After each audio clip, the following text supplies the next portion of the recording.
Assalamualaikum warahmatullahi wabarakatuh. Selamat sore Medan. Selamat sore Medan. Kayaknya nggak kompak kita bang. Iya, memang kita bukan pasangan yang serasi. Oh iya betul juga. Ya udah bang. Seperti biasa, selamat sore Medan. Hari ini saya Tajli Muhammad dan rekan saya Utari Suryana Purba. Iya kan? Iya betul bang, betul. Iya. Akan membawakan 3 berita yang paling hits hari ini, yang paling banyak dibaca oleh Tribuners. Diam aja mah. Shock ya, masih shock. Iya masih shock gitu, gimana? Kan masih membaca dulu deh bang. Oh iya. Membaca situasi. Ada berita ya kan? apa ini hari ini, Tari? Tentang terbit lagi kayaknya bang. Oh iya, ya masih hangat juga kasus Kerangkeng itu, Bang, Bupati Langkat nonaktif yang memiliki kerangkeng. Jangan pertama dulu ya, Pak. Oh gitu. Jadi kalau nggak salah Sabtu kemarin Polda Sumut melakukan pemeriksaan atau pembongkaran makam 2 tahanan yang mati. Iya. Kemudian dijadwalkan hari ini. Oh akhir hari ini jadinya ya bang ya? Hari ini diperiksa. Oh hari ini diperiksa, belum di ini juga bang, dibongkar juga makamnya? Makamnya sudah dibongkar kemarin. Oh udah Hari dibongkar. Ini, Pak Berarti Terbit macam rencananya otopsi gitu bang hari ini? Enggak, hari ini Pak Terbit rencananya yang diperiksa. Oh Pak Terbitnya di KPK. diperiksa lagi di KPK. Iya. Oke. Pemeriksaan ini dipimpin oleh Krimum Polda Sumut, di Reskrimum Polda Sumut, yaitu Pak Tatandir Sanat Maja. Mereka berangkat ke Komisi Pemberantasan Korupsi di Jakarta untuk mendalami kasus kerangkeng ini. Oh gitu bang. Oke bang, berarti ini udah semakin mendalam sepertinya ya bang beritanya ini. Iya, ya? karena kan kemarin itu kan selain ada ditemukan 2 korban yang meninggal, iya, baru ada yang cacat ya ada bang. juga 6 orang ya kalau nggak Iya, salah, yang 6 orang cacat. yang cacat. Nah, untuk lebih jelasnya kita lihat dulu videonya. Iya bang.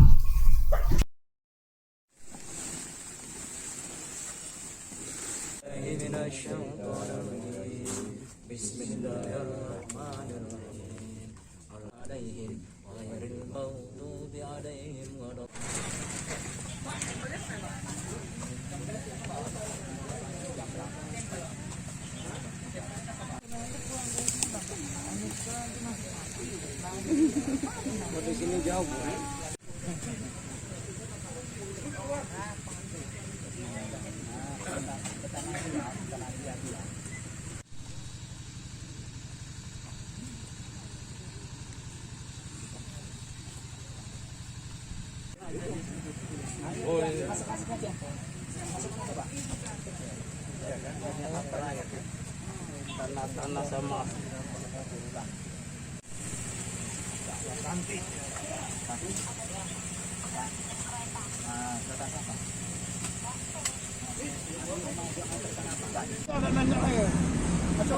hasil otopsi nanti sabar ya, itu masih berproses ya, masih dalam.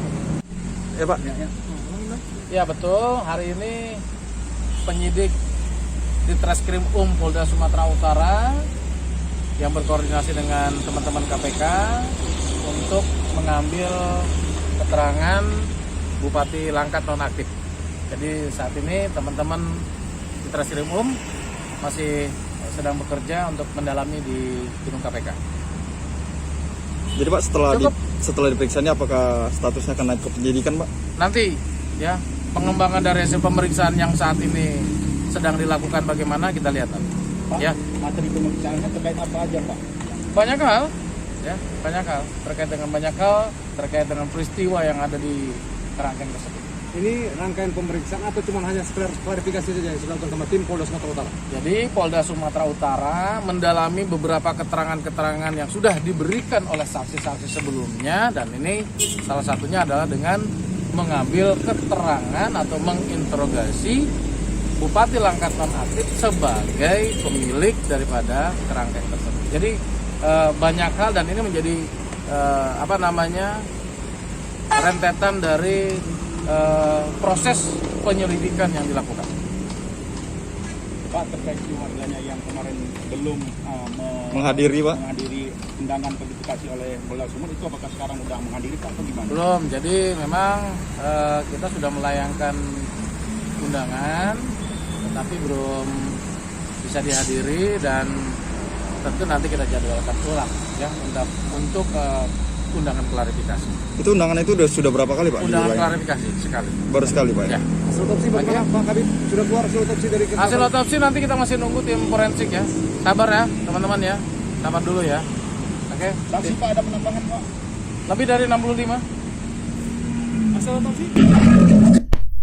Nah, itu Ya dia itu Bang tadi videonya. keterangan dari Pak Humas ya, Mm-mm. Kabid Humas. Kita langsung aja Bang kayaknya ke Bang Freddy ya Bang ya. Oke. Oke, selamat sore Bang Freddy. Wah, tampaknya Freddy lagi Iya, kayaknya ketemu lagi, sama Pak Kapolda ini ya. Lagi wawancara. Lagi wawancara Kita dengarkan sepertinya, keterangannya apakah ada terkait dengan pemeriksaan Bupati ini. Halo Freddy, suaranya. Halo Bang Freddy, selamat sore. Ya, diaktifkan aja suaranya Freddy. Kita mau mendengar pernyataan dari Kapolda.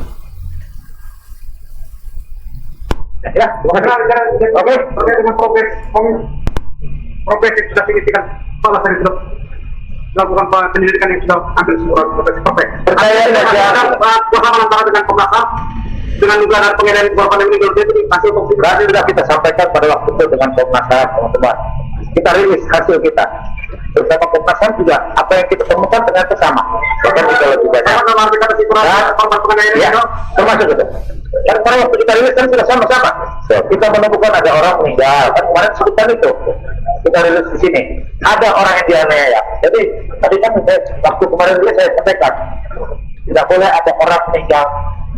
Ya, semua harus dipertanggungjawabkan. Demikian ya, Pak, hasil otopsi sementara Pak. Sejauh itu tuh.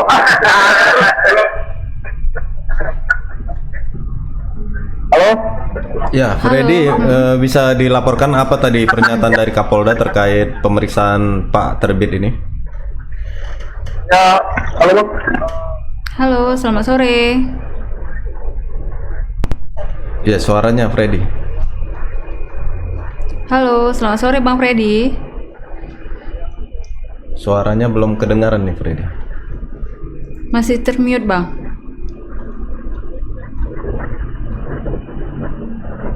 Halo. Sepertinya masih ini ya Bang, Masih termute ya. belum terdengar, Jaringannya kali ini Bang. Kita masih menunggu.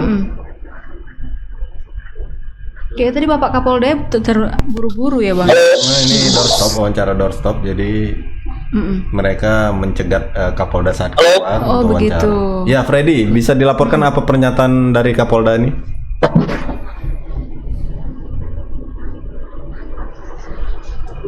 Berarti dijegat sama wartawan gitu ya Bang. Ya, Habis itu minta pernyataan konfirmasi. minta Namanya, konfirmasi ya Bang. Wawancara doorstop. Oh, itu namanya wawancara doorstop ya Bang. Ngeri juga ya. Halo Bang Freddy, selamat sore. Ya, halo, selamat sore Kak. Ya, Freddy, bisa dilaporkan apa tadi pernyataan dari Kapolda Sumut terkait pemeriksaan Bupati nonaktif Terbit rencana Parangin-Angin? Ya baik Bang, jadi memang Polda Sumut hari ini melakukan pemeriksaan terhadap Bupati Langkat nonaktif Terbit rencana Parangin-Angin. Jadi pemeriksaannya itu agendanya adalah untuk mencari tahu perlibatan langsung dari Bupati Langkat soal 3 korban tewas yang diduga dianiaya selama mereka di kerangkeng di rumah pribadi Terbit rencana Parangin-Angin. Jadi pemeriksaan itu dilakukan oleh tim Direktorat Kriminal Umum Polda Sumut ke gedung KPK Bang, di mana Terbit rencana Parangin-Angin saat ini ditahan di sana, begitu Bang.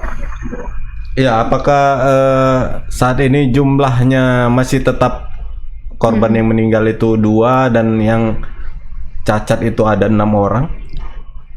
Ya baik Bang, jadi korban tewas yang Terbit rencana Parangin-Angin itu ada 3 Bang jumlahnya, namun makam yang dibongkar itu baru 2 karena yang satunya lagi itu warganya menolak untuk dilakukan pembongkaran dan otopsi Bang. Jadi untuk hasil sementara juga polisi belum mau memberikan keterangan soal hasil dari otopsi yang dilakukan pada Sabtu kemarin, begitu Bang, karena masih dilakukan penelitian oleh Laboratorium Forensik Polda Sumut. Iya. Dan pada update dari berita kemarin Sabtu, Tribuners ini kan belum mendengar nih. Sepertinya korban itu dikatakan bahwasannya tahanan yang meninggal itu korban COVID katanya. Bagaimana pernyataan dari keluarga korban?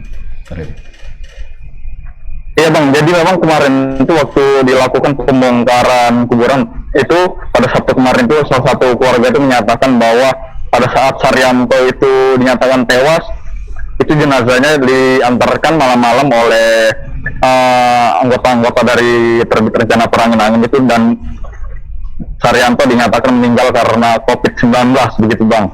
Dan pada saat itu kondisi jenazahnya sudah berada di dalam peti, hanya wajahnya yang terlihat, dan keluarga juga tidak diizinkan untuk membuka jenazah yang sudah di kain kafani begitu Bang. Mereka itu tidak diizinkan karena mereka menyatakan bahwa Saryanto itu meninggal karena COVID. Jadi kalau Saryanto ini meninggal itu pada Februari tahun 2021 Bang. Kalau untuk korban yang meninggal pada tahun 2015, apa alasan dari mereka ke keluarga korban? Jadi sebenarnya itu ada masalah internal itu Bang, keluarga. Jadi pada saat itu memang korban itu dikirim ke situ oleh istrinya. Namun karena memang tidak mendapat izin oleh keluarga dari pihak laki-laki, sehingga polisi tidak melakukan pembongkaran gitu Bang. Namun demikian polisi itu masih terus berusaha agar kuburan itu dapat dibongkar untuk mencari bukti-bukti pidana yang dialami oleh korban itu inisial U. Sementara terhadap korban satu lagi, Abdul Siddiq, itu dia meninggal sekitar tahun 2019.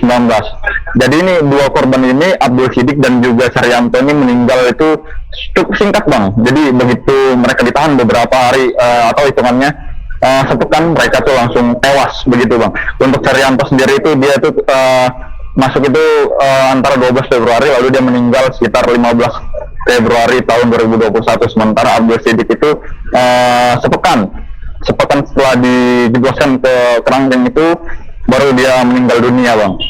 Oke, Bang, jadi kalau yang korban yang cacar itu bagaimana Bang langkah selanjutnya Bang? Ya, jadi polisi juga menemukan 6 orang lainnya yang diduga korban penganiayaan dan mengalami cacat begitu. Jadi satu diantaranya itu kupingnya itu seperti putus begitu akibat bukan penganiayaan, seperti gigitan begitu, dan sementara beberapa lainnya itu mengalami luka-luka. Itulah yang disebut dengan cacat permanen begitu. Oh begitu. Ya, kalau untuk pembongkaran makam kemarin, apakah polisi sudah mendapati hasilnya, Freddy? Ya, jadi polisi belum memaparkan hasil dari pembongkaran makam yang dilakukan pada Sabtu kemarin, karena memang masih dilakukan proses penelitian oleh laboratorium forensik Polda Sumut begitu Bang. Jadi nanti hasilnya akan disampaikan begitu Bang. Baik, terima kasih Freddy laporannya. Selamat bertugas kembali. Selamat sore. Selamat sore Bang Freddy. Nah itu dia. Kayaknya semakin banyak nih Bang yang ditemukan ya Bang, yang ini yang meninggal. Iya, semakin lama akan semakin terungkap ya. Bisa jadi juga korbannya tidak hanya segitu. Iya, sepertinya nanti bakal bertambah nih kayaknya ya Bang. Karena tahanannya selama cukup 10 banyak tahun kan ini Bang. ada sekitar 500-an lah. Iya, kan katanya kan itu kan korban COVID ya Bang. Tadi kan ada yang sebagian korban COVID. Itu Bang kalau kan nggak mungkin pastinya cuma satu kan, pasti ada yang kena lagi gitu. Apalagi tempatnya bertumpuk-tumpuk di situ kan. Tapi kan itu bisa jadi hanya alasan saja korban COVID. Atau mungkin karena penganiayaan ya Bang. Iya. Kalau nggak, kalau misal kena COVID mereka dari mana kan baru di situ aja ya gitu ya. Yaudah deh Bang. Oke, kita beranjak ke berita yang kedua. Ini tentang apa nih Bang? Kita berita kedua Bang. Anak durhaka. Oh tentang anak durhaka ya Bang. Iya. Aduh, yaudah deh aku bacain ya Bang beritanya ya. Suryati, wanita renta yang tinggal di Jalan Semencirim, Kecamatan Medan Sunggal, Kabupaten Deli Serdang, cuma bisa menangis senggugukan. Kepalanya bercucuran darah akibat dilempar handphone oleh sang anak bernama Gali Syahputra. Suryati menceritakan bahwa kejadian yang menimpanya itu terjadi pada Senin pagi. Pagi itu Gali Syahputra mendatangi dirinya untuk meminta uang sebanyak 20.000 dengan alasan untuk pergi bekerja, namun Suryati tidak memenuhi permintaan anaknya tersebut. Iya, jadi si Gali ini sebenarnya itu kan rumah mamanya, rumah mamanya. Dia tinggallah di situ, padahal dia sudah berkeluarga. Iya. Iya, setiap hari makannya ditanggung sama mamanya. Berarti masih dibayar mamanya lah semuanya ya Bang? Padahal mamanya ini juga mencari barang bekas gitu, butut. Oh, Dan hasilnya nggak seberapa lah. Iya, tapi anaknya memaksa minta uang terus gitu ya, Minta, Bang. Kemudian dia diusir dari rumah sampai kehilangan pekerjaannya kan. Dianiaya. Kemudian adalah pemilik pondok tahfiz Iya. yang mempekerjakan dia di masjid untuk bersih-bersih. Itulah dapat uangnya diminta juga sama anaknya gitu kan. Ini kayaknya sudah sering ya, Bang, dilakukan anaknya ya untuk meminta Kabarnya uang itu sudah ya. sering karena ada juga bekas luka-luka di sini, bekas luka yang sudah mengering dan pagi tadi ternyata dia dilempar oleh anaknya dengan handphone, kepalanya bocor Iya. dan diselamatkan lagi sama tetangganya. Untunglah ada tetangganya. Oh, begitu. Ya udah, Bang, kalau gitu kita lihat aja videonya ya, Bang ya. Iya. Jadi tadi pagi sekitar jam 7 awalnya sebenarnya anaknya yang datang, anaknya si Gali Saputra. Karena nenek ini kerja di masjid, jadi si anak ini datang ke tahfiz tadi, ke E3 tadi, rumah yang menjadikan rencana yang menjadikan pondok tahfiz perempuan. Jadi karena nenek ini nggak ada, yang dipanggil cucunya pas kali tidur sama nenek nih, cucunya dipanggil, dibawa, dimarah-marahin, sampai di gerbang dilempar pakai handphone. Saya nampak itu, saya dari rumah dari kaca. Cucunya Iya, ini. cucunya, cuma karena Anaknya cucu, si Gali lagi. iya anak si Gali, cuma karena cucunya nggak nangis, kelang 15 menit balik lagi si Galinya, saya bilang sama si nenek, Nek, kalau bisa anak nenek itu datang sini jangan cakap-cakap kotor, saya bilang sini lingkungan masjid, lingkungan komplek, saya nggak suka, nanti saya usir dia, saya bilang. Ternyata nggak lama kemudian nenek ini pulang ke E3 tadi, ke rumah tahfiz tadi, anaknya datang lagi, datang, itulah langsung marah-marah, langsung lempar nenek ini. Dia minta uang 20.000 ya, Nek? Iya. Minta uang 20.000 untuk kerja. Jadi langsung lempar, karena nenek ninja saya minta tolong, saya langsung keluar. Ya kan, saya lihat memang kepala nenek berdarah, langsung saya kejar si bilinya. Tadi udah saya tarik lehernya, saya maksudnya kalau nggak nahan emosi tadi udah mau saya pukulin lah, cuma kena ditahan. Ya karena orang tua apel hampir sampai setengah 10 lah saya tadi, setengah 10 baru dia kata bagian sentra pelayanan, bahwasanya sini PPA nggak ada Pak untuk perlindungan anak dan perempuan, untuk KDRT. Sekarang udah ke Polres semua katanya. Padahal kita udah nunggu 1 jam. Ya udahlah, karena 1 jam dari sana saya langsung ke Polres. Karena nenek ini sudah sakit kali keningnya, saya bawa dulu ke puskesmas Gatot Broto Pasar 3 untuk berobat. Di sana pun banyak juga dokter-dokter perawat situ iba, disalami tadi ya, Nek, dikasih sedekah lah sama ada ibu-ibu tadi. Di situ diberobat lah ini, di apa? Bukan, yang di puskesmas kan tadi dokter itu. Inilah diobati sementara, dikasih obat untuk hilang denyut. Udah siap hilang denyut sana, langsung kami ke Polrestabes Medan buat laporan. Sudah buat laporan tadi, itulah hasilnya bisu. Bismillah kami ke sana. Oke. Berarti habis visum ke?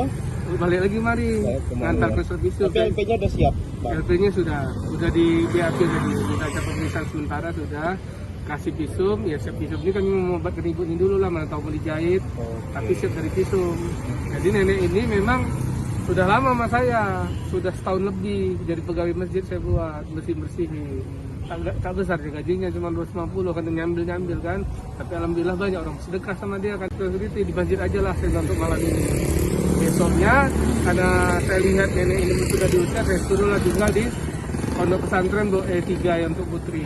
Sampai sekarang dia tinggal di situ karena dia terusir. Tapi kalau di kalangan masyarakat anaknya ini memang pemakai, Pak? Iya, kalau di kalangan masyarakat ya memang dia diketahui pemakai Pak ya. Iya, pemakai. Pemakai narkoba ya. Kalau enggak mana mungkin jadi seperti ini kan. Kelakuannya kan sampai ibu pun sering dipukul. Ini pukul ini. Ini dulu ada konflik. Dulu bengkak ini. Istri saya ngobatin dulu nih.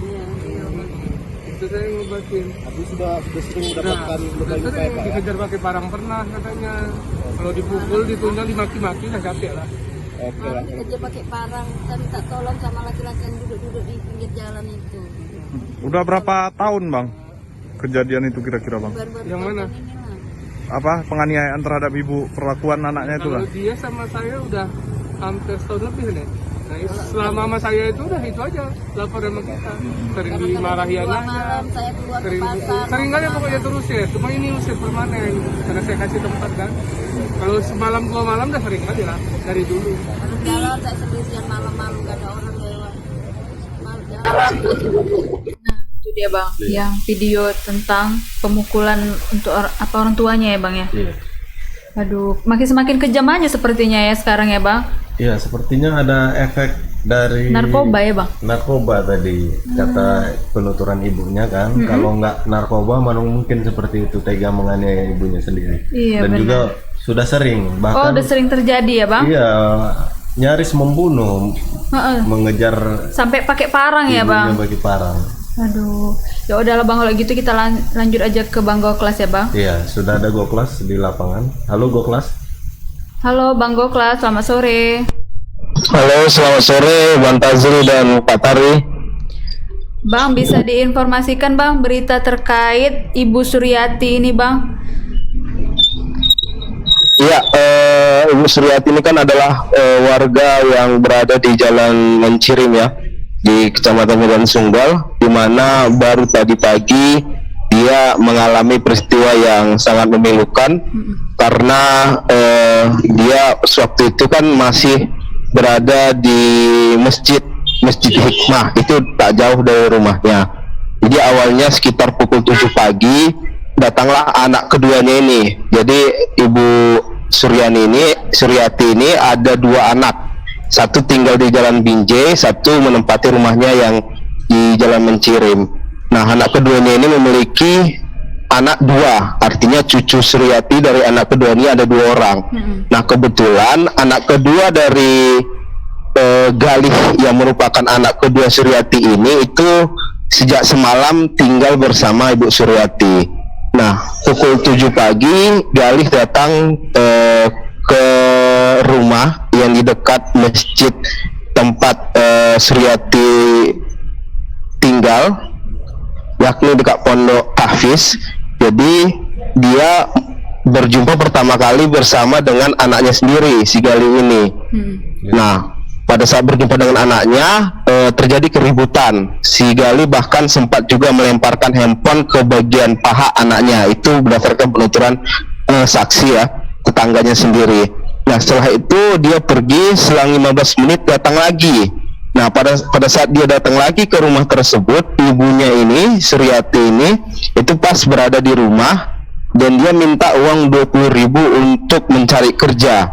Namun karena Suryati mengatakan tidak memiliki uang, pada akhirnya si Galih ini pun melemparkan handphone sampai ke kening Suryati dan sampai berdarah seperti itu. Melihat kejadian tersebut, tetangganya yang bernama Umar ini pun langsung memarahi si Galih tersebut dan bahkan mengejar, hanya saja tidak dapat.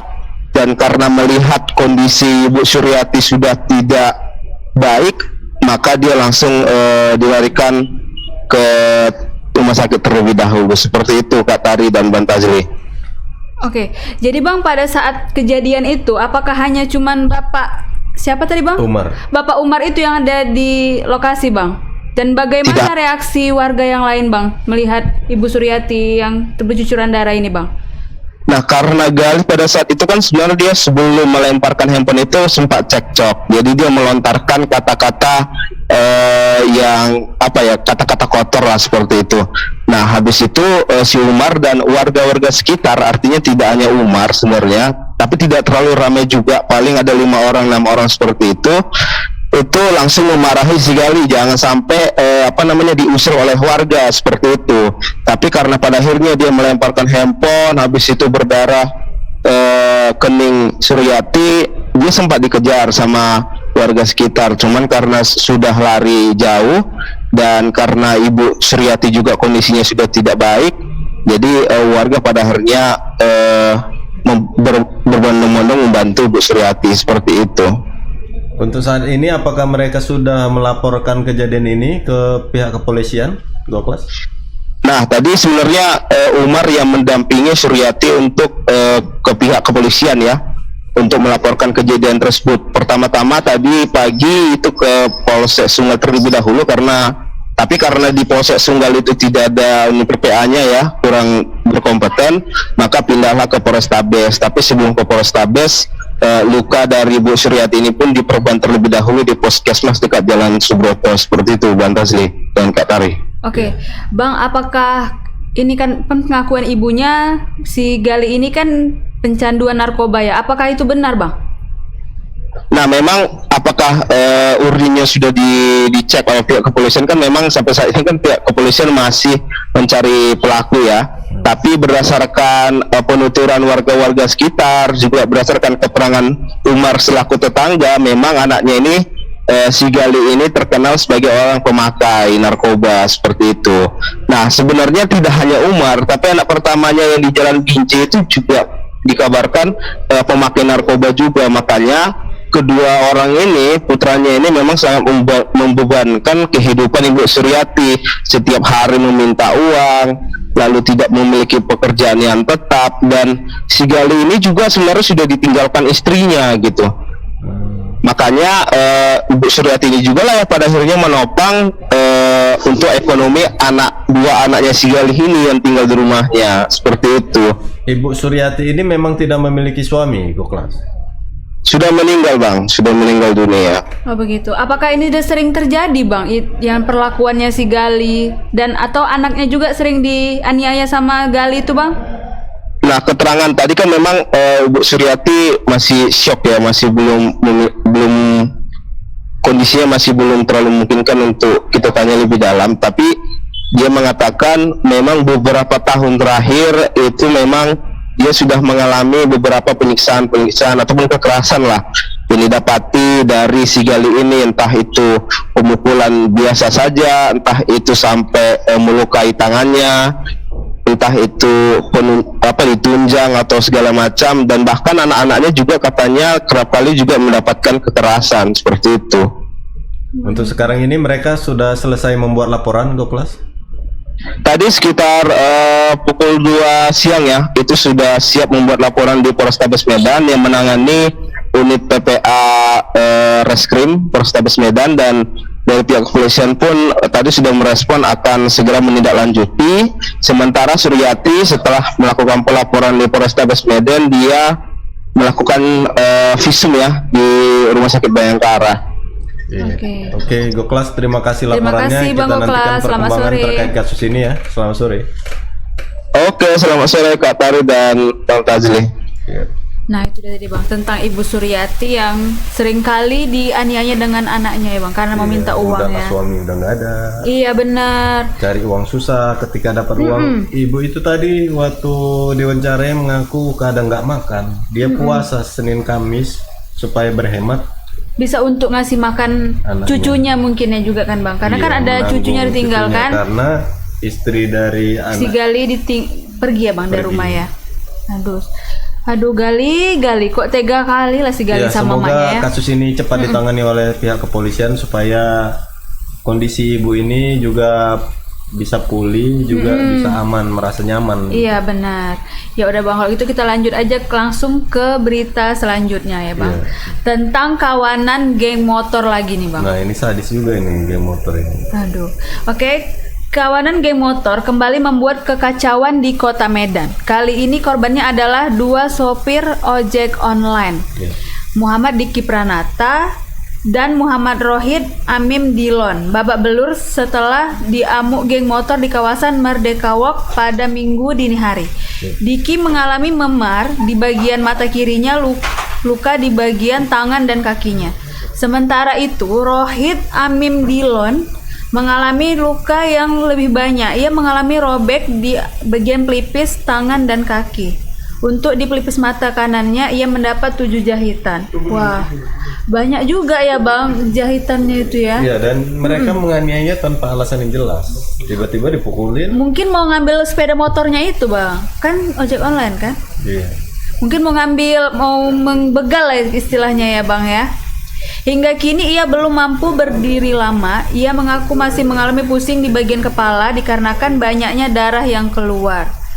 Ditemui Tribun Medan di kediamannya, Rohit mengatakan bahwa dirinya tidak tahu sama sekali apa yang menjadi penyebab utama rekannya bernama Diki dipukuli. Berarti istilahnya siapa ini tadi mau membantu ya si Rohit? Melerai kan. Si Rohit ini melerai si Diki. Setelah udah dilerai, pergilah tadi si Rohit ini. Rupanya diikutin. Oh gitu, rupanya dipukul lagi. Oh berarti si Rohit ini hanya membantu temannya. Rupanya si geng motor ini nggak terima gitu ya Bang ya. Dikejar. Oke, kita lihat aja videonya langsung ya Bang ya. Iya, kita simak videonya.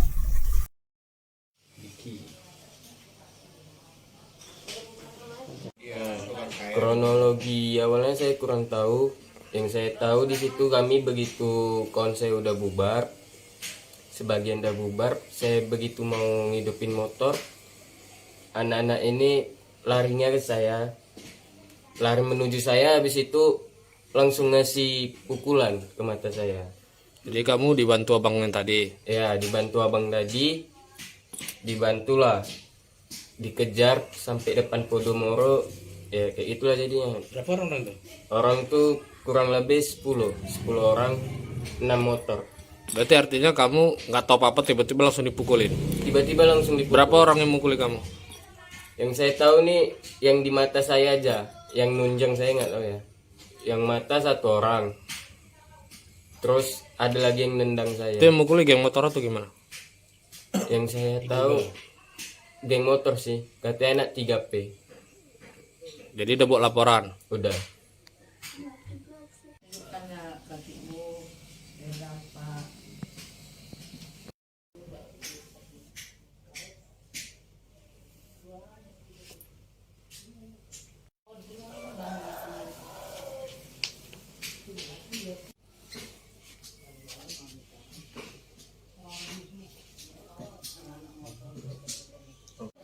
Kalau kronologi awalnya gini Pak, saya itu pulang kerja, saya mau main gitu, mau main di MW gitu.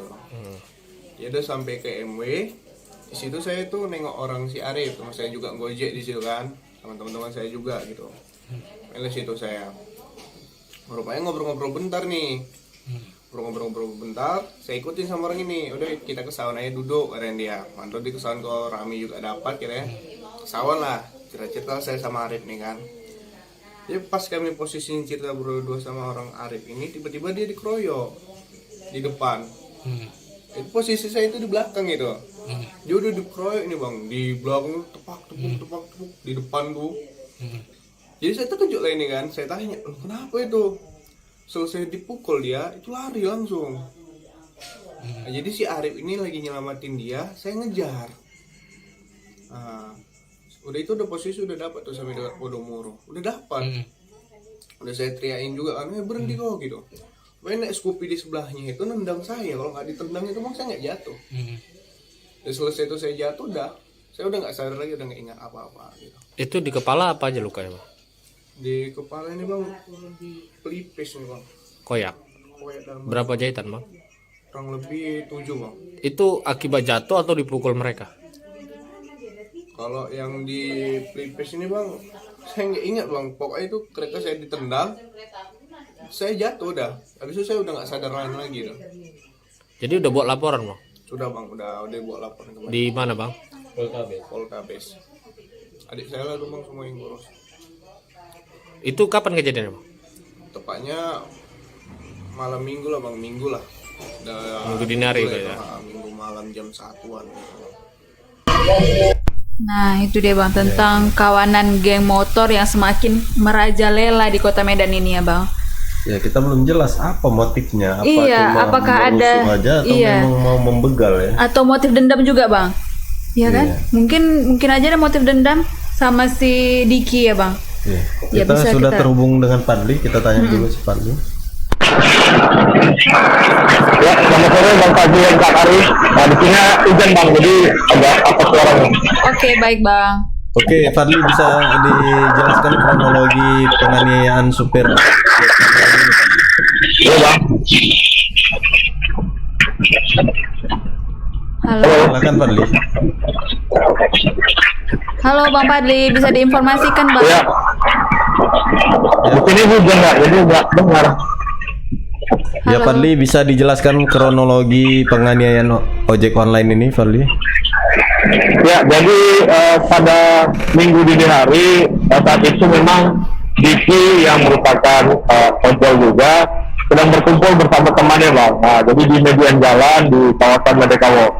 Yeah. Nah, ketika mereka lagi duduk, tiba-tiba datang sejumlah geng motor langsung mengajar ya tanpa tahu apa penyebabnya, Bang. Nah, di saat itu memang si Rohit yang merupakan rekan dari Diki ini habis pulang bekerja dari salah satu gerai minimarket, dan dia kalau malam juga menyambi jadi ojek. Nah, ketika dia mau bergabung di pangkalan mereka, tiba-tiba dia melihat Diki sedang dipukuli, jadi dia mencoba melerai. Setiba melerai itu memang dia pas naik kereta dia kembali ditunjang hingga mengalami luka di bagian pelipis dan tangan serta kaki, Bang. Di saat itu memang dia sudah tidak ingat apa-apa lagi dan karena tidak sadar. Dia sadarnya ketika selesai dijahit luka di bagian pelipis kanannya, Bang. Oh begitu, Bang. Pada saat kejadian, apakah tidak ada orang yang lewat atau polisi yang lagi patroli, Bang? Karena kan itu kan daerah kota ya, Bang. Pusat kota ya. Iya. Nah, memang saat kita tanya tadi si Rohit mengatakan memang saat itu tidak ada, karena memang malam itu banyak sekali geng-geng motor atau ya anak-anak motor yang melintas di kawasan Merdeka Walk sambil geber-geber. Jadi memang saat itu polisi pun tidak ada, tapi warga banyak katanya karena memang malam minggu itu cukup ramai. Seperti itu Tari dan Bang Kali. Tapi korban tidak mengetahui motif dari pelaku ini, termasuk misalnya ada upaya merampas sepeda motor atau hanya sekedar menganiaya aja, nih Fab. Ya, kalau dari keterangan Diki yang merupakan korban pertama, dia mengatakan memang kalau benda barang-barangnya tidak ada dicuri, namun mereka memang datang tiba-tiba ke tempat mereka duduk di bawah, langsung menghajar ya tanpa basa-basi, Bang. Jadi tidak tahu apa sebenarnya motif dari anak-anak geng motor ini. Cuman Diki bilang kawanan geng motor ini merupakan salah satu kelompok yang berada di sekitaran Jalan Pancing Medan, Bang. Dan mereka memang terkenal beringatnya katanya. Oh begitu. Apakah si Diki kenal sama salah satu kelompok geng motornya, Bang? Atau pernah? Atau hanya melihat stikernya, iya, tanda-tandanya, atau gimana? Kalau menurut keterangan Diki dia cuma mengetahui, tapi tidak ada satupun yang dikenalnya. Oh gitu. Itu ada berapa orang ya satu gerombolan itu, Farli? Karena memang kalau dari keterangan Diki itu ada sekitar 10 orang yang menggunakan 6 sepeda motor, Bang. Oh, ada yang berboncengan ya? Ya, ada yang berboncengan, Bang.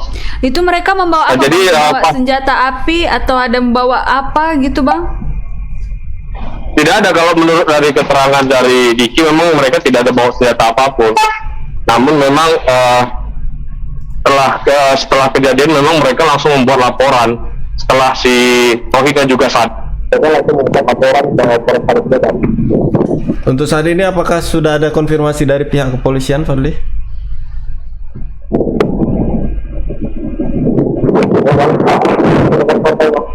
Untuk saat ini apakah sudah ada konfirmasi dari pihak kepolisian terkait peristiwa ini?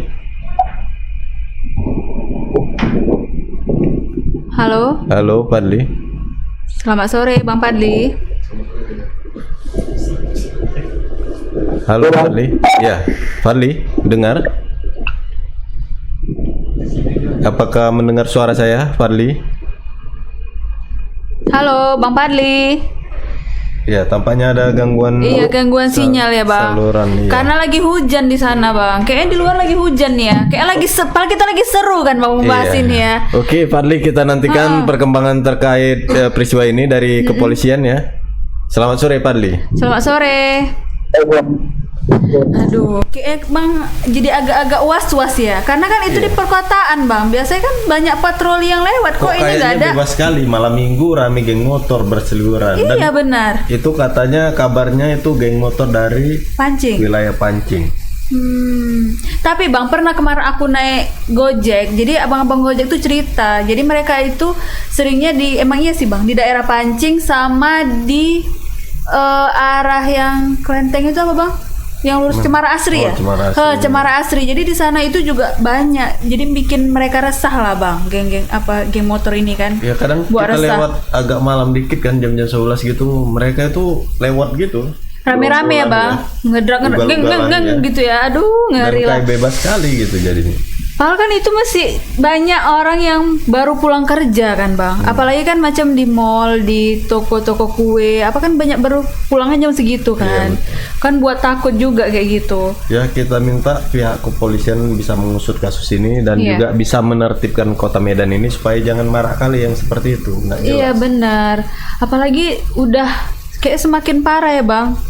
Kayaknya itu feeling aku sih mau ngambil kereta awalnya bang, mau ngambil sepeda motornya, terus mungkin ketahuan sama kawannya, terus dia nggak jadi, jadinya ya dipukuli aja kan bang. Aduh ya begitulah bang berita kita yang hari ini. Ya, 3 top. Tribuners, itu tadi 3 berita yang paling hits hari ini. Saya Tari. Iya langsung aja. Saya Tajli Muhammad. Nantikan terus Selamat Sore Medan setiap Senin sampai Jumat. Ikuti terus kami di media sosial Tribun Medan, ada Instagram, Facebook, ada YouTube, ada TikTok juga tuh bang. dan ada juga Snack. Oh ada snack ya bang? Aku kok baru tahu. Snack video? Snack video ada. Oh baru tahu aku. Itu follow lah. Oke aku follow Tribuners, jangan lupa follow loh. Oke, itu saja. Saya Tajli Muhammad dan Utari Purba dan kru yang bertugas. Kami undur diri. Selamat sore Medan. Assalamualaikum.